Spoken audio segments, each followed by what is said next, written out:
Greetings, folks. Your friendly neighborhood Rick Disgate here. I just wanted to make a video about some ideas I've had lately. Now, Bruce Shepard, or Ravenwolf, was hosting some Google Hangouts where he would interview and ask questions of like one atheist at a time. And usually I think the first question was basically, if it were shown to you beyond a doubt that indeed Jesus was true, there was a God, and the gospel was true, would you accept Jesus as your Lord and Savior? And based on the answer to this question, that would either stop the interview or continue it. Now, I was possibly going to take part in this. I told, I think, Bruce or Sabella, his wife, that I would partake in it. But after seeing the interview with Redline, I thought, no, I'm not going to bother, because my answer to the first question would be no.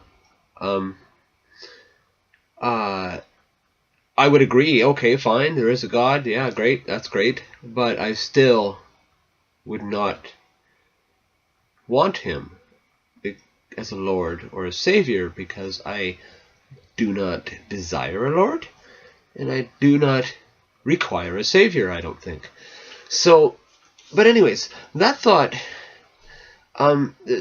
goes further than that, though, because I'm sure you've heard of the term solidarity.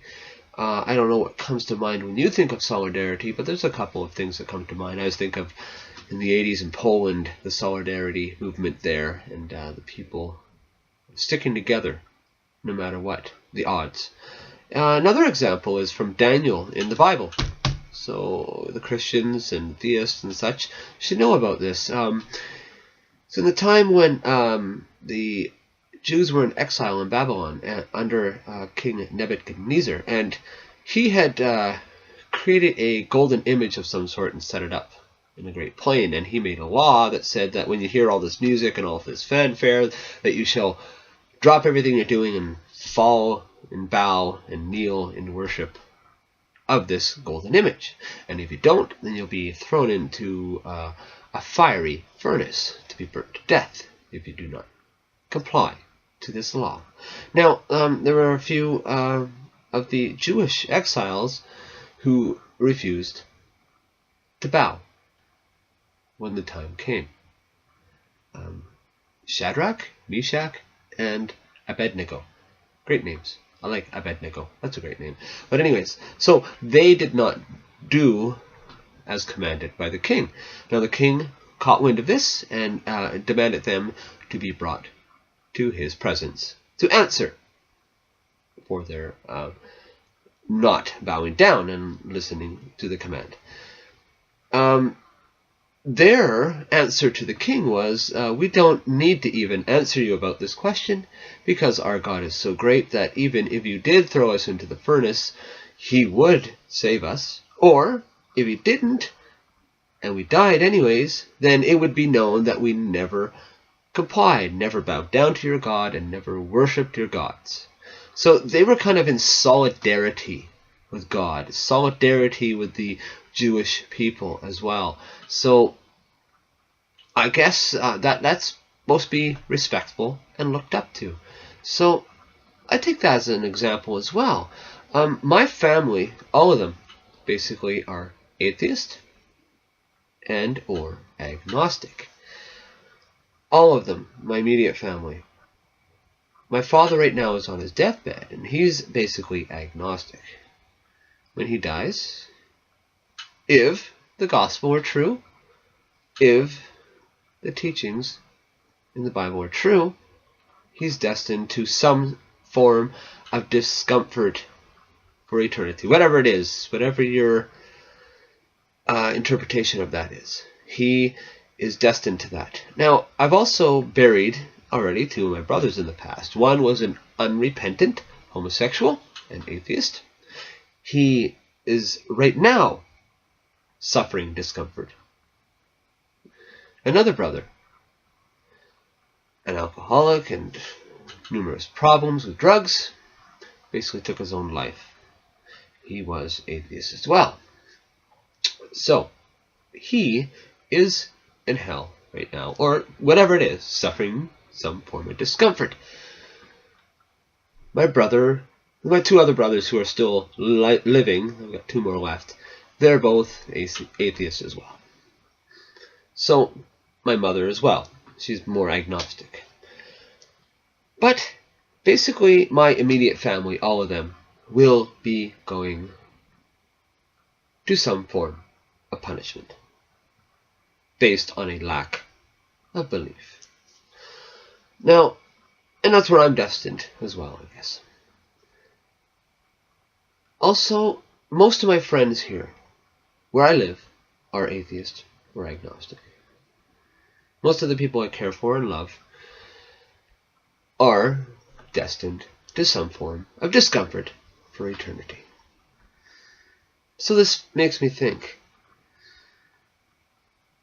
if I were to choose, if this whole thing was proven to be true, the gospel message was actually true, if I were to choose to take this gift, I would be turning my back on all the people that I love.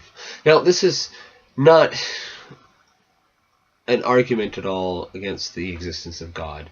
This is just talking about solidarity, because there's plenty of arguments that kind of knock holes or knock foundations out from under the many arguments for a God, or your God in particular, the Christian one.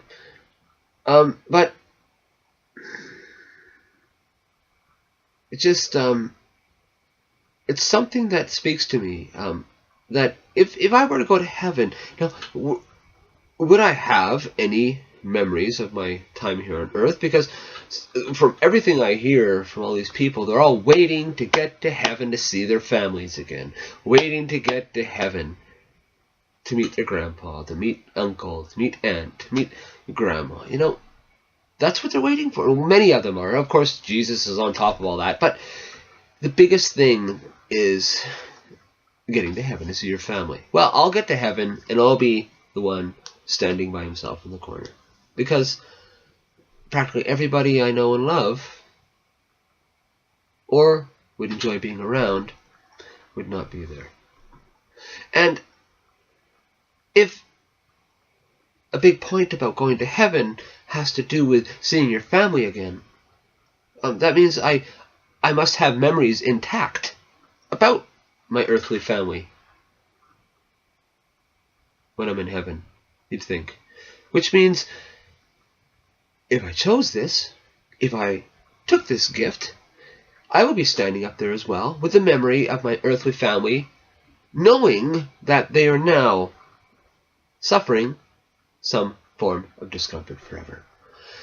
So, this is a solidarity of the damned, I call it. And I'll choose it. Happily so. Happily so. I don't know how many other people would choose this thing, but I do, because it's the right thing to do, I do believe. I can't accept an idea of, it would be selfish of me to take the gift. Really, it would. It would be selfish. I don't know if that makes sense to any of you folks. Let me know in the comments. Solidarity of the damned. Choose it or not, I guess. But anyways, that's all I really wanted to say tonight.